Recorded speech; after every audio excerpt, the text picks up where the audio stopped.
দেখো অফিস থেকে বাড়ি ফেরার পর ঠিক আমার ঘরের সিচুয়েশনটা কেমন।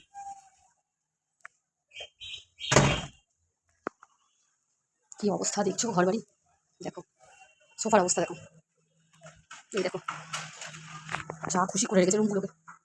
বিছানা দেখো, দেখো এই বিছানাটার বিছানার অবস্থা দেখো। স্নান করে উপরে ছিল সব ফাঁকা করে দিয়ে সব এখানে ভর্তি বাড়ি গেছে। এই হলো আমার এখন অবস্থা। রান্নাঘর দেখো মজা বালতি করে দিয়েছে কড়া আমরা কি দেখলেই তো তোমরা ঘরের অবস্থাটা। এরপর ফ্রিজটাও দেখো, দেখিয়ে দিলাম কি অবস্থা ফ্রিজটাতেও। অনেক দিন ধরেই ভাবছি ফ্রিজের যে ম্যাটগুলো কিনেছি সেগুলো লাগাবো, কিন্তু পরিষ্কারও করার সময় পাচ্ছি না, লাগাতেও পাচ্ছি না। দেখো ফ্রিজটাও কী অবস্থা।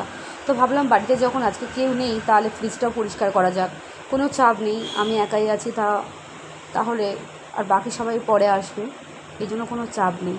দেখো ঠাকুরটাও আজকে পুজো দিতে হবে, বিপত্তারিণী আজকে বিপত্তারিণী পুজো ছিল, ঠাকুরটাও পুজো দিতে হবে। কেউ ঠাকুরটাকেও পরিষ্কার করে নিতে হবে। ঘরটা ফার্স্টে মুছে নিলাম, তার আগে ঘরগুলো একটু পরিষ্কার করে নিলাম। ঘরের অবস্থা খুবই খারাপ ছিল, দেখলেই তো তোমরা। এবার স্নান করে নিয়েছি, স্নানটা কমপ্লিট হয়ে গেলে পুজো করতে যাব। তাড়াতাড়ি করে স্নানটা করে কোনো রকমভাবে এবার পুজোটা করে নিচ্ছি। সব কিছু তাড়াহুড়ো করে করা গেলেও কিন্তু পুজোটা তাড়াহুড়ো করে করা যায় না, ভক্তি এবং টাইম নিয়ে করতে হয়, নাহলে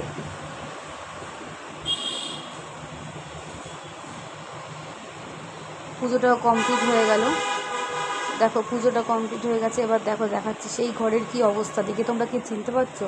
আগের ঘর আর আফটার বিফোর করলে বুঝতে পারবে তো কেমনই লাগছে। অফিস থেকে আসার পরে তাড়াহুড়ো করে সবটা পরিষ্কার পরিচ্ছন্ন করে স্নান টান করে দেখো পুজো কমপ্লিট করে দিয়েছি। আমি ফ্রিজ পরিষ্কার করতে করতে না রান্নাটাও করে নিয়েছিলাম, কারণ ভেবেছিলাম নইলে টাইম পাবো না, সেই জন্য রান্নাটাও করে নিয়েছিলাম। রান্না টান্না করে আমাদের তুলসী গাছ আছে, তুলসী গাছেও পুজো দিয়ে দিয়েছিলাম। একটা না কিন্তু বন্ধুরা, 4-5টা তুলসী গাছ আছে। দেখো মানি প্ল্যান্ট গাছগুলো দেখতে পাচ্ছ, এটা কিন্তু একটা মাত্র ওই পাতা দেখছো, ওই পাতার যে ডাল ছিল ওখান থেকে শিকড় বেরিয়েছিল, ওইটাই পুঁতেছিলাম। দেখেছো কতগুলো হয়ে গেছে। দেখো আমার ভাইয়ের বিছানাটাও দেখো কতটা সুন্দর করে পরিষ্কার করে নিয়েছি, ওরটাও কী অবস্থা। ঘুম থেকে উঠেই চলে গেছে, খুব তাড়াহুড়ো ছিল যদিও। আমি একটাই মাত্র রান্না করেছি, কিছু করার নেই, টাইম আর ছিল না, যেহেতু আমি একা, অত চাপ নেই আমার।